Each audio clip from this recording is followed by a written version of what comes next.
दी Global India Education Society Uttar Pradesh के सभी मेधावी विद्यार्थियों और भारत भाग्य निर्माता मेरी बहनों, स्नेहित बच्चों,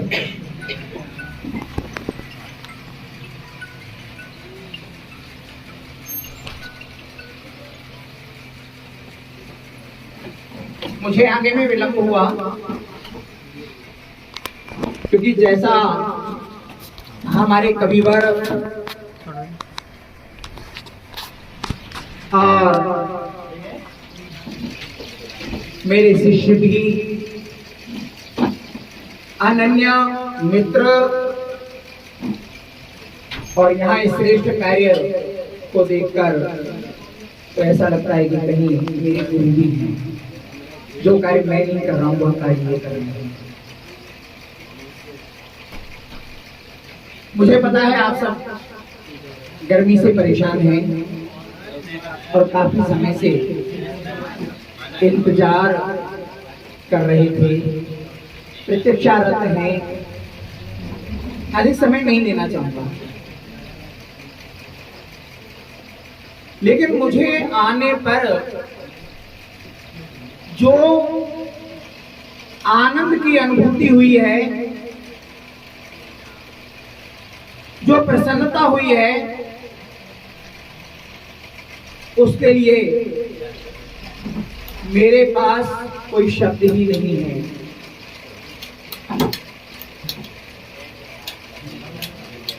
बड़े बड़े पब्लिक स्कूलों में पढ़कर भी वो संस्कार नहीं आ पाते जो संस्कार हम ग्लोबल इंडिया के माध्यम से प्राप्त कर सकते हैं। बंधुओं, आप सब भावी भारत के सजग प्रहरी हैं।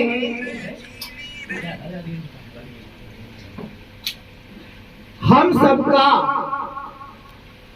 एक ही धर्म है, एक ही जाति है। आप में से कोई बता सकेंगे हमारा धर्म कौन सा है? हमारा एक ही धर्म है, हम राष्ट्रीय धर्म भारतीय हैं। हमारा एक राष्ट्रीय धर्म है, एक हमारी सेवा है, मां भारती की सेवा। आज मुझे भी अपना बचपन याद आ गया। मैं मां शारदा के मन से झूठ नहीं बोलूंगा। बड़ी गरीबी में इस संसार में आंखें खोली, पढ़ाई की।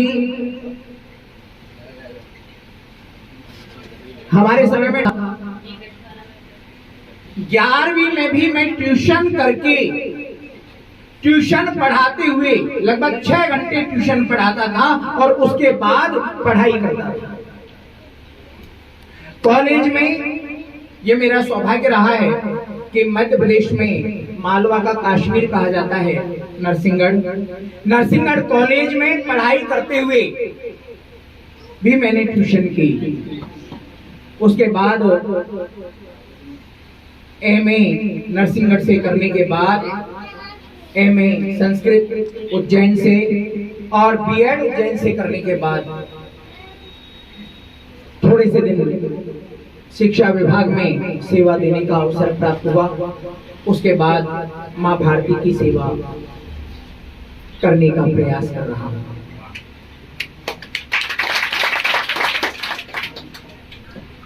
मैं आप सबको विश्वास दिलाता हूं, आपके प्रबंधक श्री अवनीश यादव के पास मेरे नंबर हैं, आप इनसे नंबर ले सकते हैं।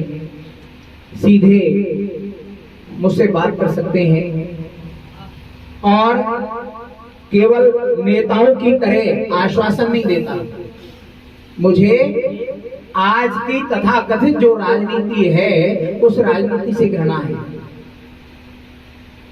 इसलिए राजनेताओं की तरह आश्वासन नहीं दे रहा हूं। एक बड़े भाई के नाते आपको विश्वास दिला रहा हूं कि आप सब को मुझसे जहां भी जैसी भी सहायता की आवश्यकता हो आप निवेदन मत करना, आप याचना मत करना, बल्कि अधिकार के साथ मुझे आदेश देना कि बड़े भैया हमारे लिए आपको ये करना है। मैं आपको विश्वास दिलाता हूँ आपके लिए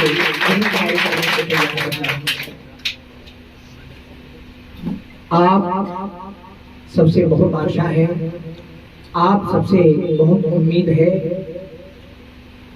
जिस समय आदरणीय कविवर ने मुझे बताया कि हम ये कार्य प्रारंभ करने जा रहे हैं, मुझे बड़ी प्रसन्नता हुई और तब से लेकर आज तक मैं विचार कर रहा था कि एक ना एक दिन मुझे अवश्य जाना है। और कल जब आपने कहा कि आपको सुबह 10 बजे आना है, मैं सच बता रहा हूँ, जीवन में पहली बार शायद मैं आधे घंटे लेट हुआ नहीं। आज तक मैंने अपने जीवन में कभी लेट होना नहीं सीखा और आज भी थोड़ी सी भूल हो गई कि लगभग मैं 125 किलोमीटर भटक कर 10:30 बजे आ गया और नहीं तो मैं जहां तक था मैं 9:30 बजे तक आ जाता। मुझे ध्यान नहीं रहा, पलवल होके आना था। मैंने सोचा मैंने कहा KMP से शायद जल्दी आ जाएंगे। एक बार डासना जाते समय देखा कि अलीगढ़ का बोर्ड लग रहा है तो मैंने सोचा मैं पास में हूँ। जब उतरने के बाद पता चला कि अलीगढ़ वहां से 61 किलोमीटर है और वहां से फिर शायद 45 आता। तो मेरे बंधुओं, मैं आज कोई प्रवचन करने नहीं आया हूँ, भाषण देने नहीं आया हूँ, क्योंकि हमारे यहाँ एक छोटी सी घटना मुझे याद आ रही है कि पहले राजतंत्र का जमाना था, प्रजातंत्र नहीं था। तो राजतंत्र के जमाने में क्या था कि 2 व्यक्तियों को भाषण देने का बहुत ज्यादा शौक था। एक दिन जोश में आकर राजा के खिलाफ भाषण दे दिया। राज कर्मचारी पकड़ कर ले गए और पहले तो राजद्रोह में सीधा फांसी की सजा होती, तो इसलिए उनको फांसी की सजा सुना दी। फांसी की सजा जब देते हैं तो अंतिम इच्छा पूछी जाती है। तो एक से पूछा, भाई तुम्हारी अंतिम इच्छा क्या है? कहा जी आप फांसी पे तो चढ़ाई रहे हो, मेरी अंतिम इच्छा यही है कि मुझे अपना अंतिम भाषण और दे लेने दीजिए। मैं अंतिम भाषण और दे देता हूँ, उसके बाद फांसी पर लटक जाऊंगा। दूसरे से कहा, आपकी अंतिम इच्छा क्या है? कहा जी मेरी अंतिम इच्छा ये है कि ये भाषण शुरू करे उससे पहले मुझे फांसी पर लटका दो। आप मेरे कहने का अर्थ समझ गए होंगे कि आज के युग में सबसे अधिक बोर होने का कोई विषय आता है, सबसे अधिक बोर कहीं होते हैं तो भाषण में होते हैं। इसलिए मैं भाषण देने नहीं आया हूं, मैं प्रवचन देने नहीं आया हूं, केवल अपनों से अपनी बात करने आया हूं। आप अपने आप को कभी छोटा ना समझें। आप अपने आप को अपने अंदर आत्मविश्वास जगाइए। यदि हमारे अंदर आत्मविश्वास है, आत्मबल है, हमें अपने आप पर कॉन्फिडेंस है, तो दुनिया का ऐसा कोई कार्य नहीं जिस कार्य को हम नहीं कर सकते। आवश्यकता होना चाहिए श्रेष्ठ उद्देश्य। मैं एक छोटा सा उदाहरण देना चाहूंगा। माँ भारती राष्ट्र के प्रति क्या भावना होना चाहिए हमारे अंदर। एक छोटा सा उदाहरण कि एक बार जापान में 7 साल के बच्चे को बुलाया और उससे पूछा कि आप किस धर्म के अनुयायी हैं, किस धर्म को मानते हैं। बच्चा कहने लगा मैं बौद्ध धर्म का अनुयायी हूं, बौद्ध धर्म को मानता हूं। दूसरा प्रश्न किया गया आपके भगवान कौन है? 7 साल के बच्चे ने कहा मेरे भगवान भगवान बुद्ध हैं। तीसरा और अंतिम प्रश्न किया गया कि यदि भगवान बुद्ध आपके देश पर, आपके राष्ट्र पर, जापान पर यदि आक्रमण कर दें तो आप क्या करेंगे? छोटे से बच्चे का जवाब था मैं बुद्ध के, जो मेरे भगवान हैं, मैं उन बुद्ध के टुकड़े टुकड़े कर दूंगा यदि कोई मेरे राष्ट्र की ओर देखना चाहेगा। ये राष्ट्रीय धर्म होना चाहिए। आप सब जानते हैं, अच्छे शिक्षित विद्यार्थी हैं कि 1945 में जापान के 2 शहर नागासाकी और हिरोशिमा पर कर्नल आर्थर ली के द्वारा बम फेंका गया और वो शहर बिल्कुल बर्बाद हो गए थे, नष्ट हो गए थे। लेकिन धन्य है जापान की राष्ट्रीयता, धन्य है उनका देश प्रेम। आज जापान विश्व के 14 राष्ट्रों में खड़ा हुआ है, विश्व के धनी राष्ट्रों में खड़ा हुआ है, आज भी वो प्रगति है। तो ये ना सोचे कि हम क्या कर सकते हैं, हम बहुत कम संख्या में हैं, ऐसा नहीं है। हम जब संगठित हों, मैं तो कई बार कहा करता हूं कि हम लोग बांटने में विश्वास करने लगते हैं। मंदिर बांटे, मस्जिद बांटी, बांट लिया भगवान को। मंदिर बांटे, मस्जिद बांटी, बांट लिया भगवान को। नदियां बांटी, झीलें बांटी, मत बांटो इंसान। यदि हम एक हैं, हो सकता है हमारी पूजा उपासना पद्धति अलग अलग हो सकती है, हमारी धार्मिक भावनाएं अलग अलग हो सकती हैं, लेकिन जब राष्ट्र की बात आए, जब देश की बात आए, जब शिक्षा की बात आए, जब संस्कारों की बात आए, तो केवल हम एक हैं और हम भारतीय हैं। आइए, मैं अधिक ना कहते हुए आप सबका हृदय से आभारी हूं। आपने ऐसे श्रेष्ठ कार्य में मुझे आपके बीच में आने का अवसर दिया। मुझे विश्वास है हम सब मिलकर मां भारती को सही अर्थों में सुधला सुधला बनाएंगे। ये 10 प्रेरण धारणी बनकर जन जन को समृद्धि देगी और सरस्वती बनकर ज्ञान का प्रकाश फैलाकर अंधकार को दूर भगाएगी। बंधुवर अवनीश जी यादव, इनके लिए तो मैं क्या कहूँगा,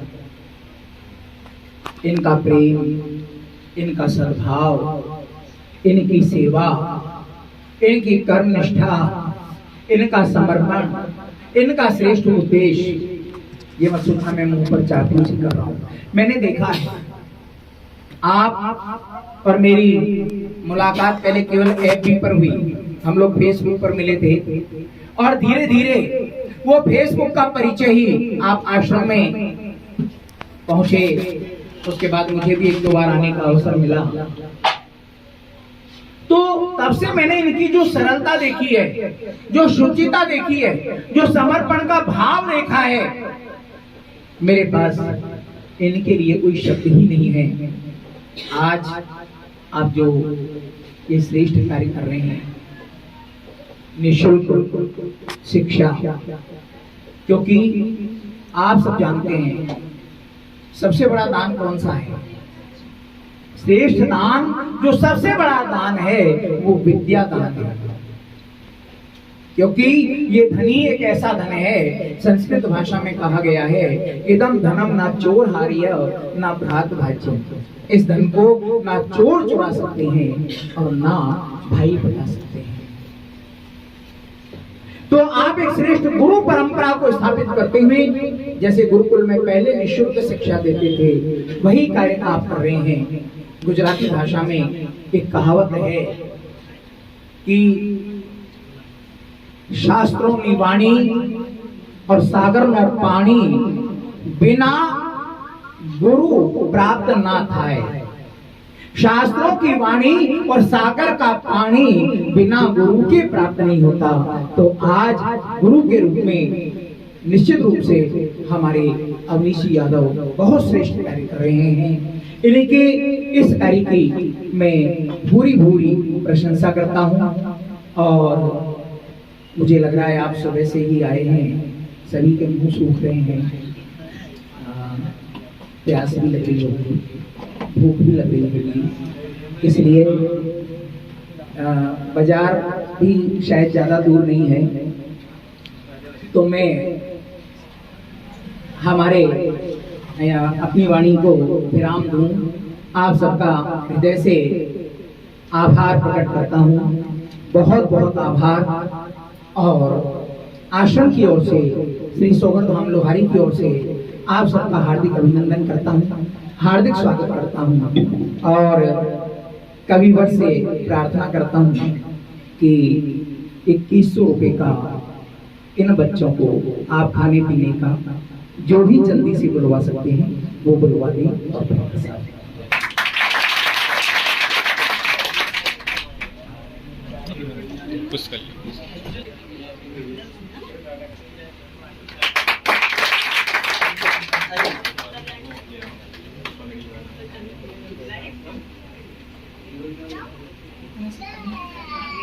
रहते हैं जो पगड़ी बांधा करते हैं, तो आ रहे थे, लेकिन हाँ, मैं लेके भी आ रहा था उनको, लेकिन जल्दी में मैं फिर लाने सिरोधार्य करता हूँ, स्वीकार करता हूँ। और जो पगड़ी आपने प्रदान की है, विश्वास दिलाता हूँ कि इसका हमेशा सम्मान करूंगा।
मोबाइल में